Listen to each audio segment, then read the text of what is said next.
Assalamualaikum warahmatullahi wabarakatuh. Perkenalkan saya Fitri Maratul Iza dari Fakultas Pertanian jurusan Kehutanan yang dimana pada mata kuliah konservasi sumber daya alam hayati kelas 02. Di sini saya akan menjelaskan tentang Undang-Undang Nomor 5 Tahun 1990 tentang konservasi sumber daya alam hayati dan ekosistem. Nah, di sini em, saya akan menjelaskan konservasi sumber daya alam hayati dan ekosistem ialah hal yang tidak dapat dipisahkan dalam ruang lingkup kehutanan. Yang di mana sumber daya alam hayati ini ada yang pemanfaatannya itu dilakukan secara bijaksana untuk menjamin kesinambungan persediaannya dengan tetap memelihara dan meningkatkan kualitas keanekaragaman dan nilainya. Nah, sedangkan ekosistem sumber daya alam hayati adalah sistem hubungan timbal balik antara unsur dalam alam, baik hayati maupun non-hayati, yang saling terkandung dan mempengaruhi. Dan mempengaruhi. Nah, maka dari itu pemerintah Indonesia menciptakan atau membentuk undang-undang yang lebih berfokus pada konservasi sumber daya alam hayati. Maka dibentuklah Undang-Undang Nomor 5 Tahun 1990 tentang konservasi sumber daya alam hayati, yang dimana eh, Undang-Undang Nomor 5 Tahun 1990 ini menjelaskan tentang unsur-unsur hayati di alam yang terdiri dari sumber daya alam nabati atau tumbuhan dan sumber daya alam hayati hewani atau satwa yang bersama dengan unsur non hayati di sekitarnya secara keseluruhan membentuk ekosistem.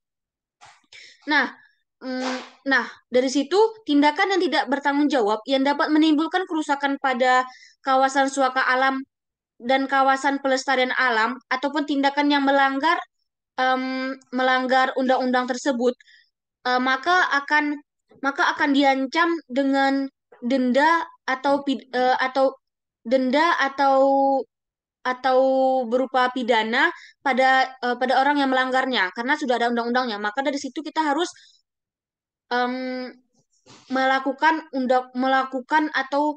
em, tidak melakukan pelanggaran pada hutan tersebut karena itu sudah ada undang-undangnya, ya. Sudah ada undang-undang yang berlaku. Nah, maka dari situ kita sebagai rimbawan mengajak masyarakat agar tidak melanggar. Karena jika hutan kita rusak, maka kawasan yang ada di sekitar kita akan rusak juga. Di mana hutan ini adalah eh, ekos kunci dari oksigen dari seluruh dunia. Di mana Indonesia tersebut merupakan paru-paru dunia. Di mana kita harus menjaganya agar hutan kita tetap lestari. Nah, dalam Undang-Undang Nomor 5 Tahun 1990 tentang konservasi hayati menyebutkan tiga sasaran konservasi. Yang pertama, menjamin terpeliharanya proses ekologis yang menunjang sistem penyangga kehidupan bagi kelangsungan pembangunan dan kesejahteraan manusia, atau perlindungan sistem penyangga kehidupan. Yang kedua, menjamin terpeliharanya keanekaragaman sumber genetik dan tipe-tipe ekosistemnya. Yang ketiga, mengendalikan cara-cara pemanfaatan sumber daya alam hayati sehingga terjamin kelestariannya.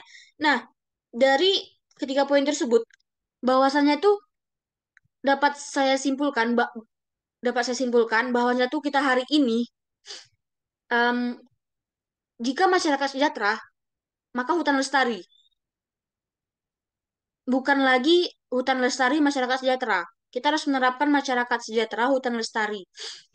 Nah, kita tahu juga, saya mengambil contoh dari KEL, kawasan ekosistem Loser, yang dimana itu terdapat di em, perbatasan antara Aceh dan Sumatera Utara, yang dimana dalam kawasan KEL tersebut ada 4 satwa kunci. Yang pertama itu ada gajah, harimau, badak Sumatera, dan orangutan.